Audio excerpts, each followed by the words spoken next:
ஆண்டவராகிய இயேசு கிறிஸ்துவின் நாமத்தில் உங்கள் அனைவரையும் அன்போடு வாழ்த்துகிறேன். இந்த ஞாயிற்றுக்கிழமை காலையிலே நீங்கள் சுகமாயிருப்பீர்களாக, மனரம்யமாய் மன சந்தோஷமாய் ஆலயத்திற்கு ஓடோடி வருவீர்களாக. 6 மணிக்கும் 9 மணிக்கும் காலை ஆராதனைகள் நடைபெற இருக்கிறது. கர்த்தர் தம்முடைய ஜனங்களை காத்து வாயிலிலே நிற்பார். நீங்கள் சந்தோஷமாய் வந்து ஆராதித்து கர்த்தருடைய நாமத்தை மகிமைப்படுத்துவீர்களாக. தாமதம் என்பது ஆலயத்திற்கு வருகிறதில் இருக்கக்கூடாது என்பதை நீங்கள் மனதில் வைத்துக்கொள்ள உங்களை அன்போடு நான் கேட்டுக்கொள்கிறேன். இன்றைக்கும் 2 தெசலோனிக்கேயரின் நிருபத்திலிருந்து ஒரு சில வார்த்தைகளை உங்களுக்கு சொல்ல விரும்புகிறேன். 3ஆம் அதிகாரத்தினுடைய முதல் வசனத்தில் சொல்லியிருக்கிறது, கடைசியாக சகோதரரே, உங்களிடத்திலும் கர்த்தருடைய வசனம் பரம்பி மகிமைப்படுகிறது போல எவ்விடத்திலும் பரம்பி மகிமைப்படும்படியாய் நான் விரும்புகிறேன். ஆனால் அதற்குரிய விசுவாசம் எல்லாரிடத்திலும் இல்லையே. ஆனால் கர்த்தரோ உண்மை உள்ளவர், அவர் உங்களை ஸ்திரப்படுத்தி தீமை நின்று விலக்கி காத்துக்கொள்வார். நம்முடைய கர்த்தராகிய ஆண்டவர் எப்படிப்பட்டவர் என்று கேட்டால், விசுவாசம் இல்லாத மக்களின் மத்தியில் கொஞ்சம் விசுவாசம் இருந்தால் போதும், அந்த கொஞ்சம் விசுவாசம் உள்ள மக்களை ஸ்திரப்படுத்தி தீமை நின்று விலக்கி காத்துக்கொள்வார். ஏனென்று கேட்டால், கர்த்தரோ உண்மை உள்ளவர். நம்மை வழி நடத்துகிற தேவனாகிய கர்த்தர் உண்மையுடையவர். ஒரு நாளும் மறந்துவிட வேண்டாம், கர்த்தரோ உண்மை உள்ளவர். அவர் தீமை நின்று நம்மை விலக்கி காத்துக்கொள்வார். அவர் என்ன செய்வார் என்று கேட்டால், உங்கள் இருதயங்களை தேவனை பற்றும் அன்புக்கும் கிறிஸ்துவின் பொறுமைக்கும் நேராய் வழி நடத்துவாராக.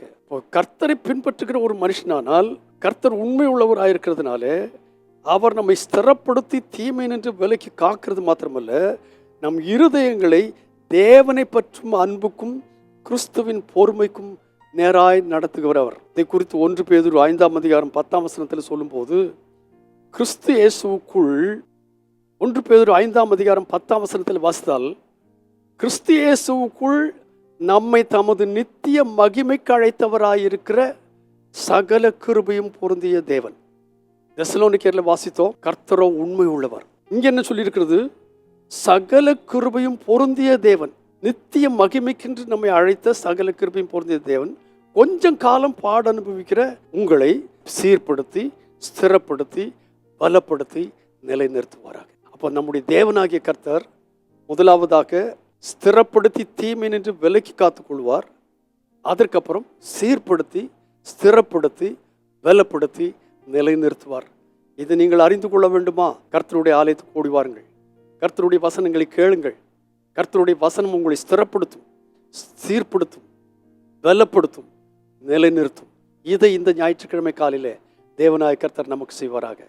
பரிசுத்தமுள்ள பிதாவே, இயேசு கிறிஸ்துவின் நாமத்தினாலே எங்களுக்கு தந்த இந்த நல்வார்த்தைகளுக்காக நன்றி. இந்த வார்த்தைகளின் வழியாய் நாங்கள் நடந்து, கர்த்தாவே, நாங்கள் சீர்பட்டவர்களாய், ஸ்திரப்பட்டவர்களாய், பலப்பட்டவர்களாய், நிலைநிறுத்தப்பட்டவர்களாய், கர்த்தாவே, நாங்கள் நித்திய மகிமைக்கென்று அழைக்கப்பட்டவர்களாய் இருக்கிறதுனாலே, நீர் எங்களுக்கு செய்ய வல்லவராக இருக்கிறதுனாலே, இவ்விதமான ஒரு ஆசீர்வாதமான வாழ்க்கைக்கு எங்களை இந்த காலை வேளையில் ஒப்புவிக்கிறோம்.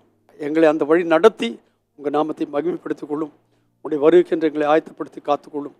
எங்களுக்கு எதிராக இருக்கிற சகல ஜனங்களுக்கும் நற்காந்தங்களாய் சாட்சிகளாக இருக்க எங்களுக்கு உதவி செய்யும். அப்படி செய்கிறபடியால் உங்களுக்கு நாங்கள் நன்றி சொல்கிறோம். இயேசுவின் நாமத்தில் பிதாவே, ஆமென். கர்த்தரோ உண்மை உள்ளவர், அவர் உங்களை ஸ்திரப்படுத்தி தீமைக்கு விலக்கி காத்துக்கொள்வார். காரணம், நீங்கள் நித்திய மகிமைக்கென்று அழைக்கப்பட்டவர்கள். God bless you abundantly again and again and again and again. Amen.